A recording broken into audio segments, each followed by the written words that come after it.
Welcome back. This is दीपक ध्यानी। तो last lectures में हमने देखा था फॉर, फिर उसके बाद हमने देखा था वाइल। तो आज से हम स्टार्ट करने जा रहे हैं डू वाइल लूप। तो देखेंगे डू वाइल लूप क्या होता है, कैसे काम करता है और क्या डिफरेंस है फॉर और वाइल से। तो ये इंपॉर्टेंट चीज यहाँ पर होने वाली है। तो डू वाइल भी लूप फॉर और वाइल की तरह ही होता है। ये भी आपके इंस्ट्रक्शन को या आपके कंडीशन को बार बार आइटरेट करता है, दोहराता है। ठीक है, बट यहाँ पर ये क्या है, ये आपका जो है एग्जिट कंट्रोल टाइप का लूप है। अब ये एग्जिट कंट्रोल क्या है अभी समझाता हूँ।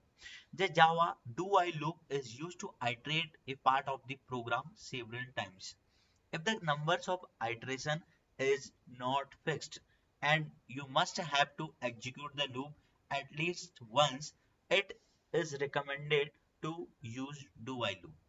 The Java do while loop executed at least once because condition is checked after loop body. ठीक है, ये क्या कह रहा है, जो आपका डू वाइल लूप होता है ये एक बार तो आपकी कंडीशन को चलाता ही चलाता है, चाहे कंडीशन सही हो या गलत हो, क्योंकि यहाँ पर जो कंडीशन चेक हो रही है वो लूप की बॉडी के बाद हो रही है। ठीक है, तो अगर लूप की बॉडी के बाद कंडीशन चेक हो रही है तो आपका स्टेटमेंट एग्जीक्यूट हो ही जाएगा। जो फॉर और वाइल होते हैं इनको हम कहते हैं एंट्री कंट्रोल लूप। ठीक है, entry control loop. Entry control इनको इसलिए कहा जाता है क्योंकि यहाँ पर जो आपकी कंडीशन चेक होती है वो लूप की बॉडी से पहले होती है। ठीक है, कैसे आपको समझा देता हूँ। जैसे आपका फॉर लूप है, ठीक है, तो यहाँ पर जो आपकी कंडीशन चेक हो रही है लूप की बॉडी है।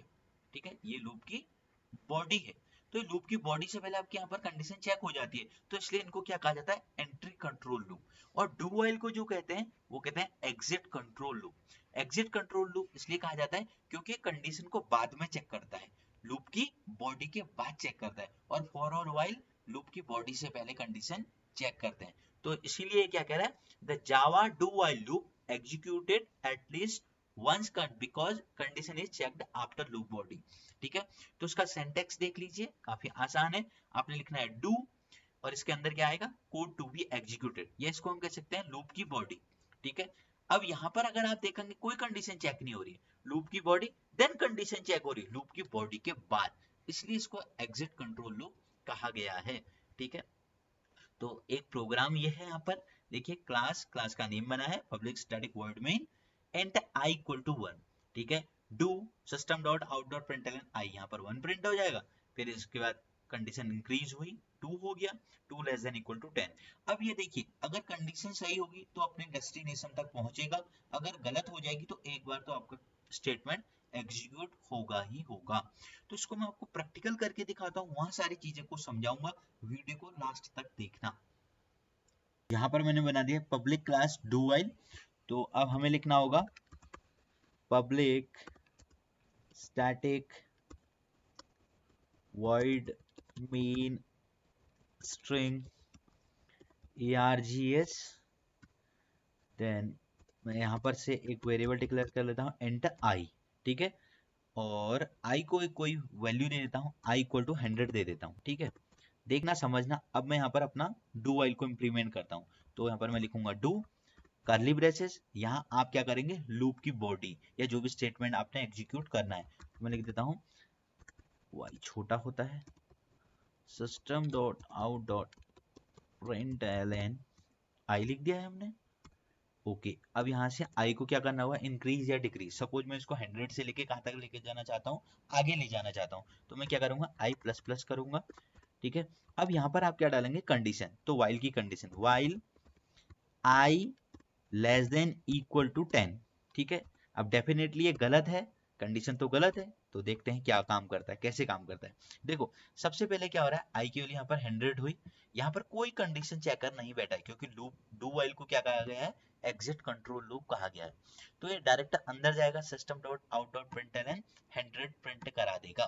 तो 100 आ गया है, फिर 100 के बाद क्या होगा, स्टेटमेंट एग्जीक्यूट होगा, ये वाला आई प्लस प्लस होगा 101 101 होगा, फिर होगा कंडीशन चेक लूप की बॉडी के बाद। जब 101 less than equal to 10 condition is false, तो आपका लूप अब एग्जीक्यूट नहीं होगा। तो डू वाइल के केस में यही है कि आपका कंडीशन एक बार तो एग्जीक्यूट होगा ही होगा, वेदर कंडीशन ट्रू और फॉल्स। ठीक है, आपकी कंडीशन सही है या गलत है, आपका स्टेटमेंट एक बार एग्जीक्यूट होगा ही होगा। ठीक है, अगर नॉर्मल होता तो तब तो ये नॉर्मल कंडीशन तक चलता। अगर आपका गलत है तो एक बार चलेगा ही चलेगा। तो इसको चला के दिखाता हूँ, एक बार चलेगा, देखना। रन करते हैं अपनी फाइल को, तो देखिए आपके पास आ रहा है 100 से आगे कुछ नहीं आ रहा है, क्योंकि कंडीशन क्या हो गई, फॉल्स हो गई, आपका लूप एग्जिट हो गया। अगर मैं यहाँ पर आई की वैल्यू 1 कर देता हूँ, ठीक है, आई की वैल्यू मैंने कर दिया 1, तो सबसे पहले क्या होगा, आई इक्वल टू 1, तो अंदर आएगा 1 प्रिंट हो जाएगा, फिर आई की वैल्यू इंक्रीज होगी 2 हो जाएगी इस स्टेटमेंट से, आई प्लस प्लस से, फिर 2 less than equal to 10, condition is true, फिर लूप की बॉडी के अंदर आएगा 2 3 4 5, ऐसे कब तक चलेगा, 10 तक। ठीक है, अगर जब सही होती है तब तो अपना नॉर्मल वर्क करता है, अगर कंडीशन गलत हुई तो एक बार चलेगा ही चलेगा। ठीक है, तो देखेंगे आप, आपके इधर आ गए हैं नंबर 1 to 10, ये देखिए 1 2 3 4 5 6 7 8 9 10। तो गाइज आप ऐसे समझ सकते हैं डू वाइल लूप को। तो सिंपल था do while, for while. For और वाइल क्या था, आपकी कंडीशन पहले चेक होती थी लूप की बॉडी से, इसलिए इसको एंट्री कंट्रोल कहते हैं।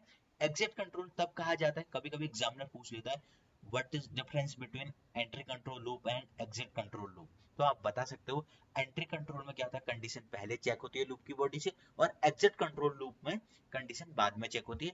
ये आपने यहाँ पर बिल्कुल लाइव देख लिया है, तो इसमें कोई आपको डाउट नहीं होना चाहिए।